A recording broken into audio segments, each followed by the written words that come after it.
Okay, so if you put those baubles over there, and we'll get get the lights out. We'll need to check all the LED bulbs, Ian, as well. Make sure each one's sort of ready to go. And they seem to be working. So we'll wrap those round the tree. Grand. And have you got any decorations that you want to put on? Anything that means anything to you, particularly? You'd like to put on the giant brain tree? 25 kilos of tinsel. 25 kilos of tinsel. That's a lot of tinsel. It's necessary, I think. Yeah, I mean, the tree does look a bit bare. I agree. It does. Yeah, it's looking a little sore. Yeah, it's very tall and not very bushy. Yeah, it is weird that way, isn't it? Yeah, I mean, but let's just drop the tinsel straight on. Yeah, I think so. I think. Ow! Can I have a pee break now? Well, you said you'd gone before we started this. I need to go again. And the interns forgot to buy a tree, so. You're our best bet, really? So, just stay there till January. Look, we'll get the Brainwaves doctor to put a catheter, okay? We can afford a doctor? Well, the janitor says he could do this sort of thing. The humiliation. Well, that's what you signed up for, really. It's not what I signed up for. What I signed up for is the podcast. By the way, are we doing that today or not? Yes, indeed. This is Brainwaves episode 62, bringing you the best in board game and tabletop gaming news. These are the headlines for the week of the 7th of December, 2020.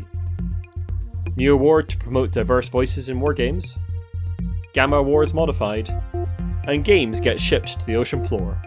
All this and more on this episode of Brainwaves. First up, we've got Jamie reporting on a new award in war games. Yes, I've dusted off my Homburg of award news, planted it firmly on my head, and I'm here to announce that the Zenobia Award has been launched, a new scheme and mentorship program aimed at increasing and opening access to underrepresented minorities in historical tabletop games design. Several applicants will be selected and matched with publishers, who will then be able to give aid and guidance to create and develop a prototype over several months. And at the end of the process, judges will pick 3 winners who will receive $4,000 and offers of assistance in pitching games to publishers. The scheme was set up by a series of very notable names in wargames who noted the lack of diversity in the industry and say the Zenobia Award is for everyone who is not a white, male, straight, usually academic, and often a part-time dabbler in spurious facial hair. Thank goodness I'm not looking in a mirror right now. But then again, I'm not on the board for the Zenobia Award.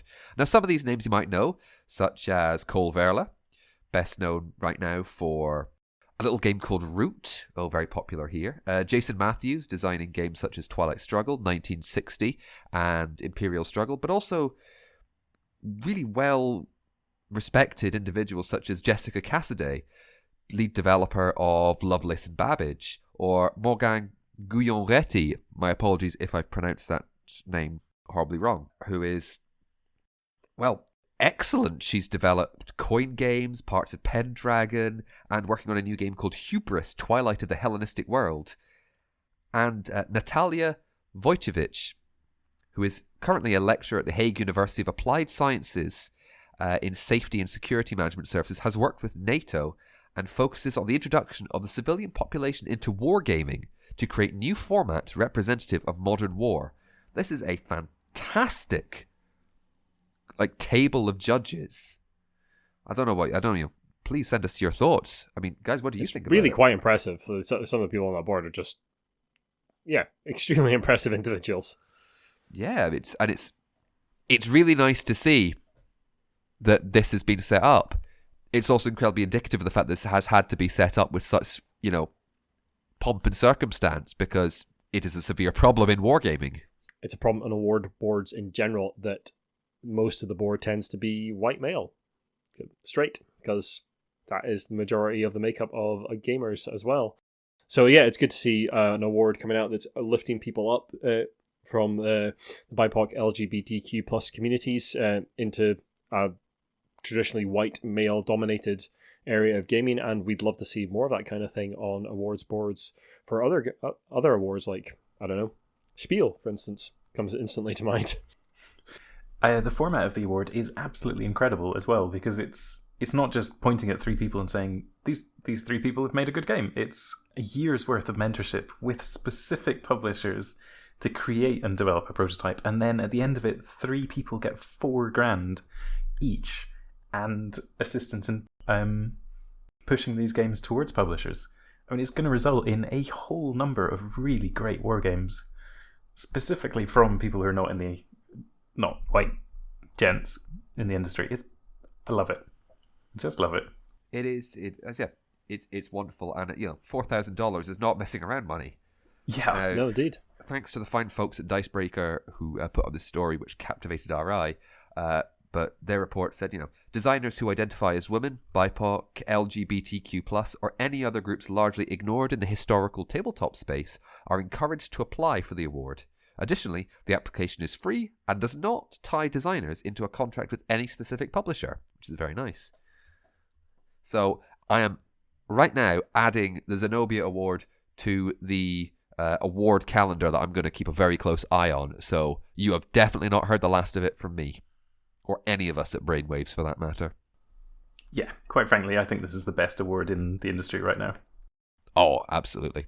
Now, speaking of awards, we have more award news, but I'm actually not going to do it this time. I am going to pass it over to my very good friend, Mr. Iain Chandler. Thank you for the award, Humberg, Jamie. Very kind of you. GAMA, the Game Manufacturers Association, an influential body across the industry side of the hobby, has added new categories to the Origins Award for their 2020-2021 cycle, which brings the total up from the kind of weird categories that they had, of which there were 10, to 14 awards in total, which is a lot better. There are 2 new board game awards, the Best Party or Light Game and the Best Heavy or Strategy Game, which adds to their existing board game categories of Best Board Game / General Game, Best Card Game, Best Family Game, and Best Historical Game. The RPG award has been split into 3 total categories: the Best Family or General RPG, the Best Fantasy RPG, and the Best Sci-Fi RPG. And as we all know, General, Sci-Fi, and Fantasy are the 3 categories of everything. What do you reckon, Iain and Jamie? Oh, I know Ian's got opinions on this. I do have opinions. Like I see what they're trying to do. Like they're recognizing the fact that RPGs are a massive piece of growth for the industry at the moment, and they're wanting to striate the rewards a bit more and make it a bit more nuanced. I totally get that. And I could see a category of like Best Family RPG, like an RPG that would actually appeal for like parents running for their kids or appeal to a younger generation more. I can understand that. But what does General RPG mean? I've literally no idea. Like most RPGs I can think of snugly fit into fantasy or sci-fi, pretty much. Well, then I believe it is time for the role-playing games to break out of the mold of either fantasy or science fiction and forge its own new path. I can totally see that, and maybe the award will encourage people to break out of those particular categories, and that would be a good thing. But it just seems like, I don't know if they're putting the cart before the horse a wee bit here. I think you should at least give it a chance for its first I agree. year of extended categories. Fine, we'll revisit this when the awards come out. Do you see this Homburg? I'll see. Do you see this Homburg on Iain's head? Is that going anywhere? No, it's not. Of course we'll come back to this. Notably, the board games still have the Best General Game category as well, which I don't think is too odd in the board games, so it'll probably fit. No, that's a little bit. I can understand that a little bit more. Yeah. Yeah. What's the general game? So, speaking of games, Ian McAllister, seamless segue. Seamless. If you don't know how games get to you, then they get mostly shipped around the world on gigantic boats. And one transport ship, the one Apis, has encountered a violent storm while en route from China to the US, dislodging and damaging about 15 to 25% of shipping containers aboard. Why are we talking about this on a board game podcast? Well, it turns out that amongst some of those containers were some board games. Publisher Asmadi Games have recently informed backers for the Good Puppers Kickstarter that their games may well be en route to the bottom of the ocean. Chris Chislek, Asmodee's lead designer, has told backers that they won't know the extent of the damage for another 2 weeks, but they have asked their factory to rush a new print run to meet fulfillment. Hopefully they've got some insurance and that kind of thing to cover this kind of eventuality.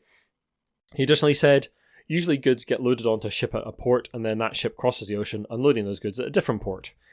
This is a long-standing tradition and has worked well throughout human history. 2020, innovative year that it is, decided, what if we try unloading the goods in the middle of the trip? Now that's what I've apparently been heard as a 200 IQ big brain gamer move. Yeah, absolutely. Transport news website The Lodestar, which I'm delighted to know exists, notes that this may be the biggest loss of shipping containers since 2013, and I think I saw a picture of this online as well, where basically there's a bunch of massive cargo crates basically higgledy-piggledy across this boat, and obviously quite a few missing. I think it's just worth noting, especially with, well, for us in the UK, Brexit on the horizon, and a general sort of misunderstanding, as far as I'm concerned, amongst the public about how things get to them. This is how stuff gets to you.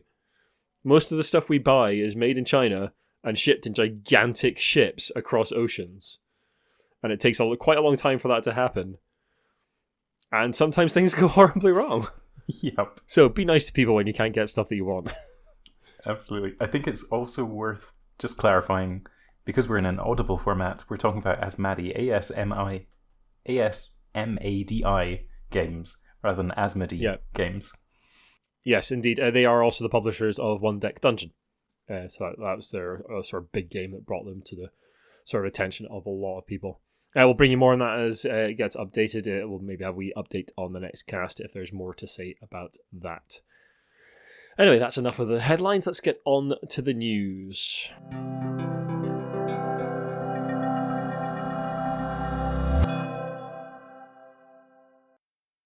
Mr. Shantler, bring us an update from the vast past of the Brainwaves podcast before you were even on. Yes, before I was born back in episode 20 at the start of 2019, we reported on Netflix being sued over their interactive episode of Black Mirror called Bandersnatch. Viewers of this episode could choose different options at certain points in the narrative, leading to different outcomes.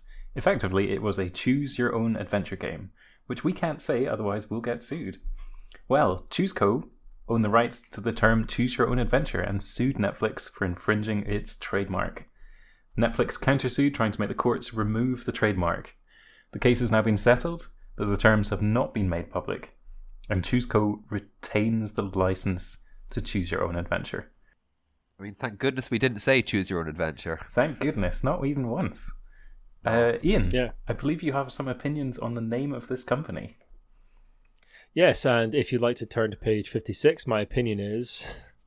I mean, it's a lazy bit of naming, isn't it?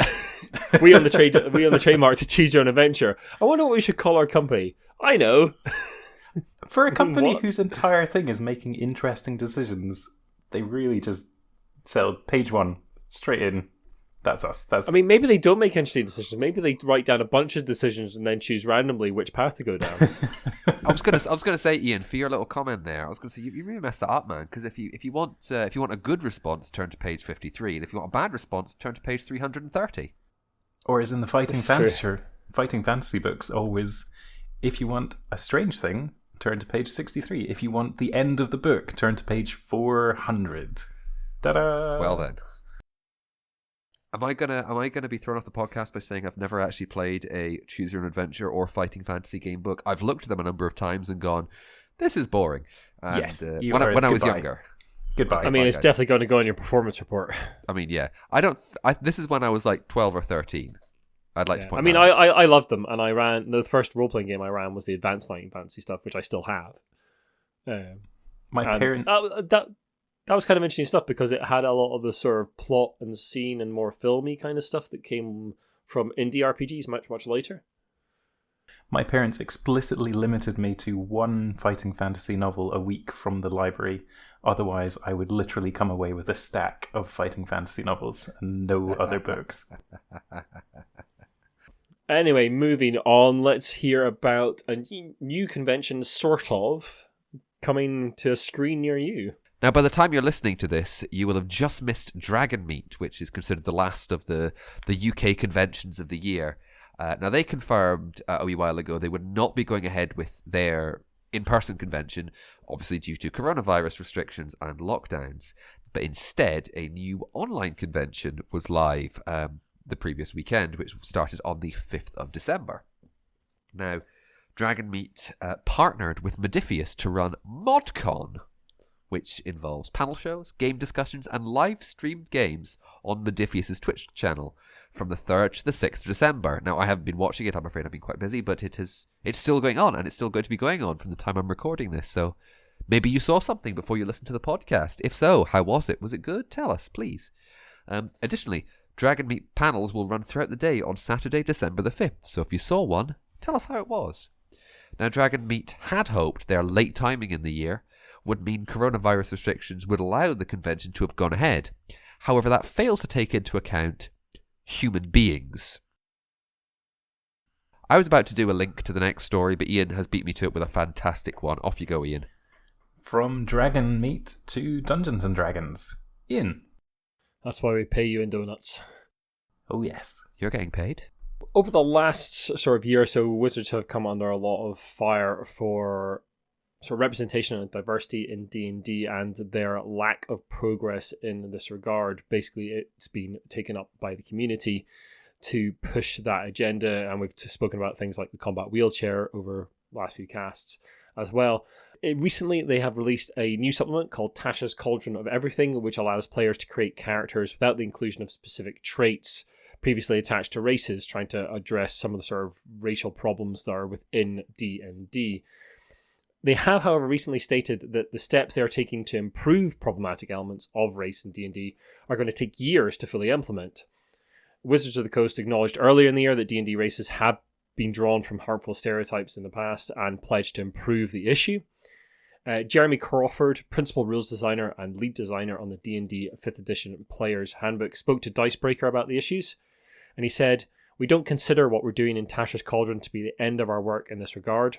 It's actually part of a much broader set of steps we're taking, which are really going to take several years to fully implement as we change how we treat some aspects of the game." Now, I can kind of understand that, like, to wholesale change how race has been addressed in D&D in the past is going to take maybe the next edition of D&D, like 6th edition, whenever that appears, to fully address. But considering the amount of flack that Wizards have been taking this year PR-wise, considering all the lawsuits they've been involved with, and various sort of problems within the company and within the products, this seems like a PR misstep to me. What do you guys think? Yeah, I reckon it's an easy on goal. The press they're getting at the moment is they're making racial improvements, but they're going to take years.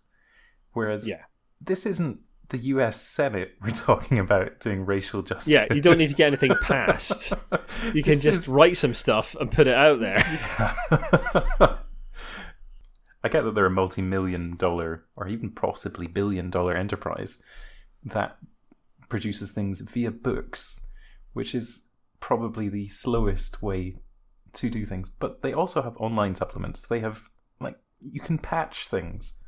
This is just a very, very slow process where they need to be smooth and quick. Certain parts of the community are rabid for this kind of change, and they will produce stuff, and you could just simply encourage them to do that. You could bring those people on board. There's multiple things you could do to show that you care. And instead, they're going like, "Oh, this is going to take ages." Yeah. We don't have a solution right now. Good job. Yep. It should change. It really should change.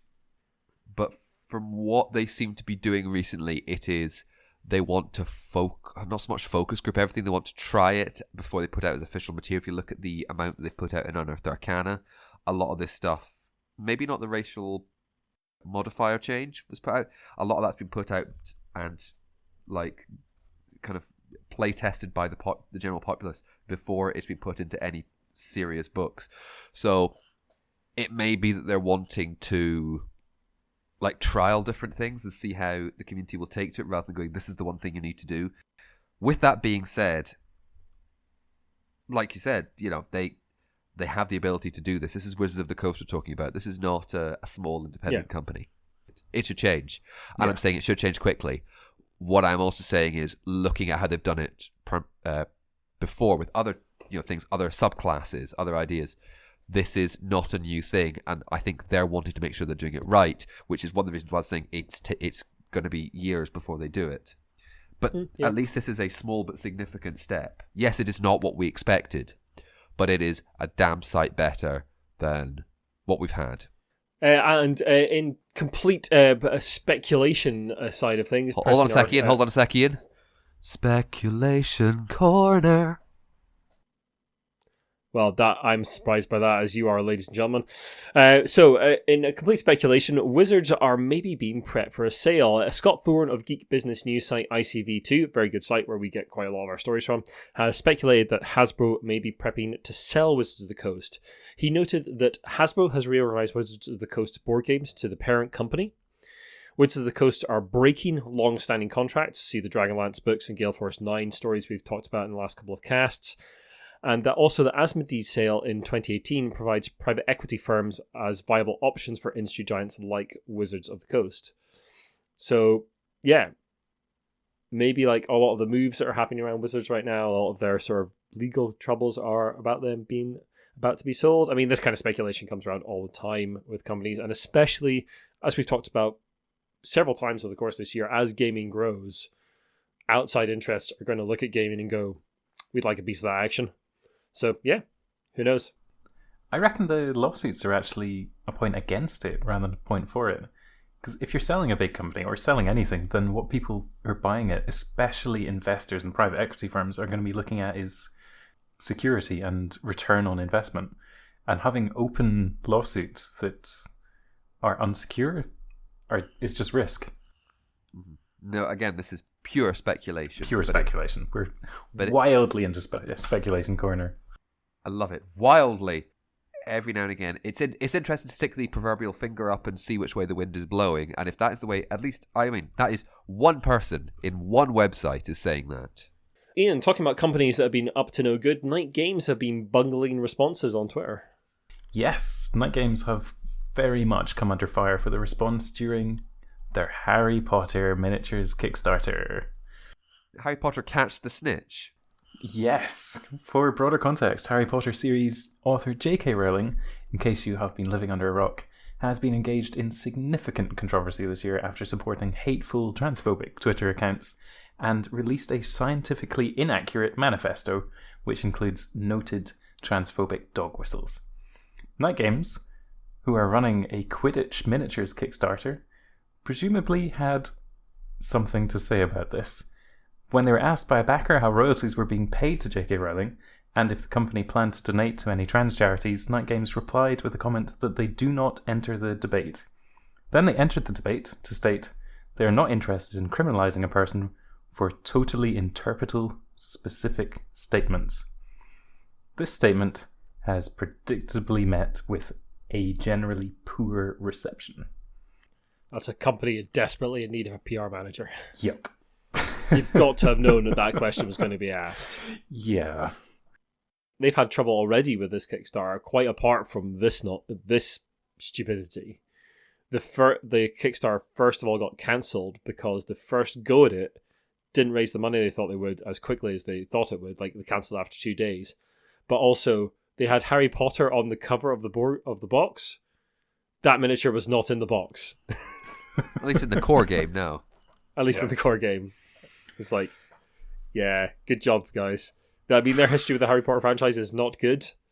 The Harry Potter Battles game they did got all sorts of weird deliveries and wasn't received very well critically and generally didn't do very well. So, yeah, and you've got to know that that question's going to be asked considering the context of this year. And to not have an answer for it that wasn't awful, it's just kind of shocking. Yeah. It's the danger of, using a well-known intellectual property as part of your game, and the controversy surrounding the author or around the IP itself. Things like Lovecraft is another prime example. Yeah. Only Lovecraft is in the ground and presumably not making any more nasty statements. He made plenty of them enough. Oh, Lovecraft's an interesting one to talk about, because if you look at like the Arkham Horror card game, which I absolutely adore. Really? You've never mentioned it, Ian. Did you write a guide perhaps for it that people might want to look at? I did write a very successful guide to that, yes. the best beginner's guide in the world, I think you'll find. So says Ian McAllister. Of course. So says any Google search you do. So Nice. But yeah, it's an interesting one to think about because the Arkham Horror card game especially, and actually the Arkham Horror files in general for the Fantasy Flight properties are very, very good at representation, despite Lovecraft being a horrible misogynist and racist. They basically subvert the fact that he was a horrible human being, much as they sort of like take from his oeuvre to make games. Like, they actually subvert the fact that he was a horrible racist and misogynist by including such diverse characters in their games, which is really cool. Yep. Anyway, Jamie took from fantasy magicians to real-life magicians. Absolutely bona fide real-life wizards. Not going to lie to everybody here.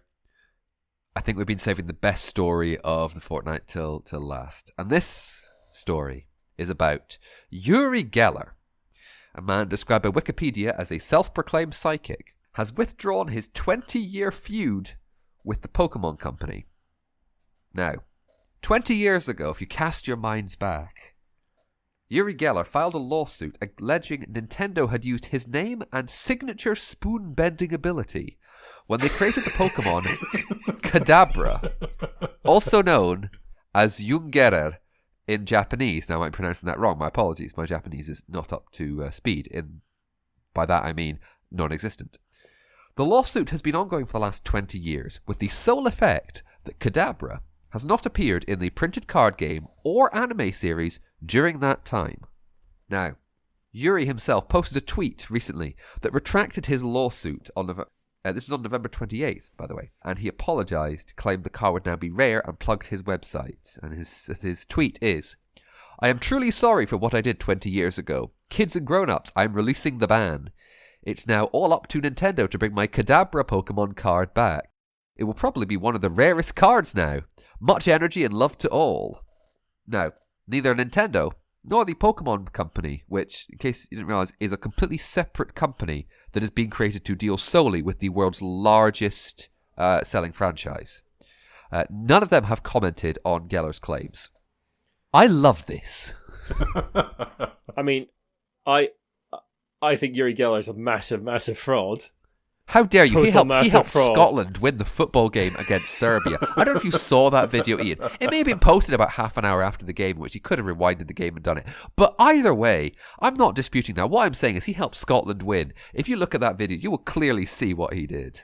Well, that's definitive proof. And if you'd actually like to see a bit about Uri Geller and his fight with a fantastic gentleman called James Randi, who was a magician who went under the Amazing Randy and then was later a sort of debunker of psychics and telepathy and basically sort of like a sort of professional skeptic, effectively, then I urge you to seek out the documentary called An Honest Liar. It's a fantastic documentary, fascinating insight into an amazing life.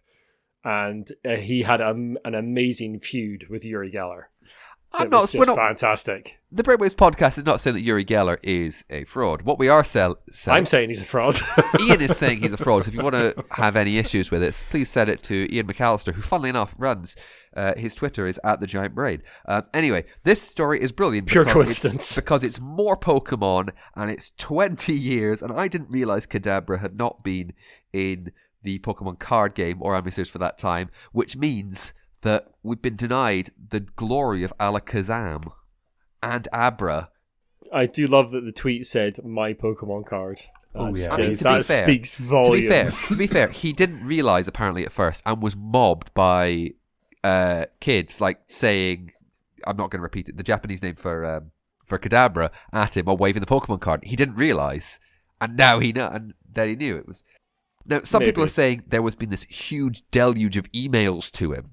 Like a tremendous volume of emails, which prompted him to basically change it. I mean, knowing Uri Geller, that means a solitary email from his publicist.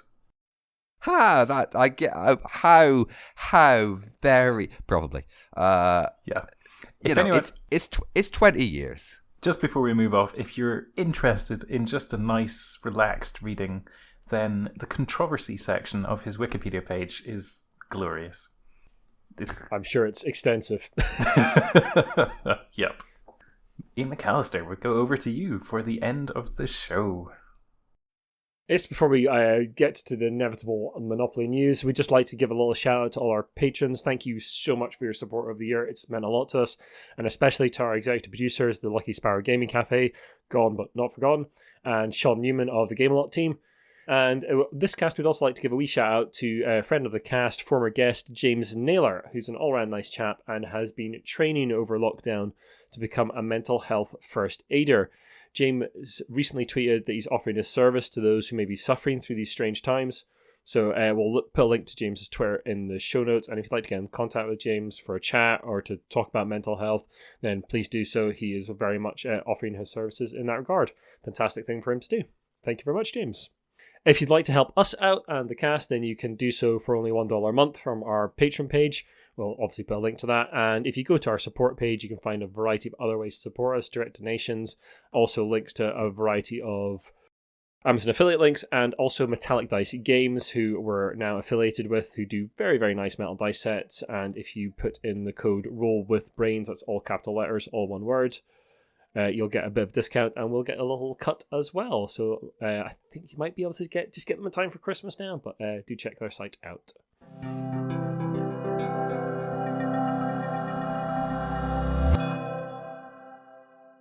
Jamie, anyway, you've got double Monopoly. Oh, Double Monopoly. It's the most wonderful time of the year. Yeah, something like that. I have not one but two pieces of Monopoly news for you. This is why Craig left, isn't it? It two is why pieces Craig left. Now, He doesn't like it. I'm be warning, fair warning. I'm going to do an accent. No, you never do those. Avast, scallywags! There be gold in them there seas. Prepare to drop the mainsail and plot a course for the Sea of Thieves, Monopoly Edition. That's right, based on Rare's MMO nautical shenanigan-em-up Sea of Thieves, which, as I've said a few times before, I have been playing a lot this year. I actually got E&M into it as well. Yes, we have. It'll be washing up on our shores in January. You can take control of either a compass, a treasure chest, a skull, a statue, which is the engraved Shroudbreaker item, or a galleon, and battle for control of islands on which to place shops and taverns. It's Monopoly, but pirates are. And also for fans of the video game, it also includes DLC for a golden parrot. The parrots do nothing except sit around. You can put them on your wrist and they're very cute. I have one called Eric. He is a good boy. He's a very good boy. He's a very good boy. But Jamie, what? Enough about pirates. Throw up the horns. The horns! So metal, so cool. Now, Sea of Thieves might be shiny, but nothing else matters for Monopoly news this fortnight. We have the second collaboration between Monopoly and Metallica with Monopoly Metallica World Tour Edition, based on the 2013 Whiplash Tour, where Metallica became the first and only band to play all 7 continents. Now, Metallibucks will get you adding arenas and stadiums to cities as you guide either Lady Justice from And Justice for All album, Death Magnetic Coffin from Death Magnetic, Ride the Lightning Electric Chair from Ride the Lightning, Masters of Puppet Cross from Master of Puppets, Metal Up Your Ass Toilet from Metal Up Your Ass, and The Scary Guy from... I'm not too sure, to be honest. Around the board, around cities, around continents. And I could come up with more Metallica puns, but I can't even think of one. Sad but true. And if you'd like to suggest puns for our next podcast, then please do write in. To Jamie, please. Or subscribe to our new sister cast, Punwaves, which is half an hour of egregious puns. It's just Jamie on his own saying puns for 30 minutes. It's not got a lot of listeners. No. Anyway, Ian, take us home. Thank you very much for listening. If you'd liked what you listened to, and I don't blame you if you don't, then the best way to help us is to share the podcast and drop us a rating and review on iTunes. You can also follow us on Twitter at The Giant Brain, Instagram, Giant Brain UK, Facebook, The Giant Brain, website, giantbrain.co.uk, and email all of those terrible, terrible puns to giantbrainuk@gmail.com. Thank you very much for listening, everyone. I've been Ian. Ian's also been Ian. Indeed. And Jamie's been Jamie. Unfortunately. Good night, everyone. Good night. Goodbye.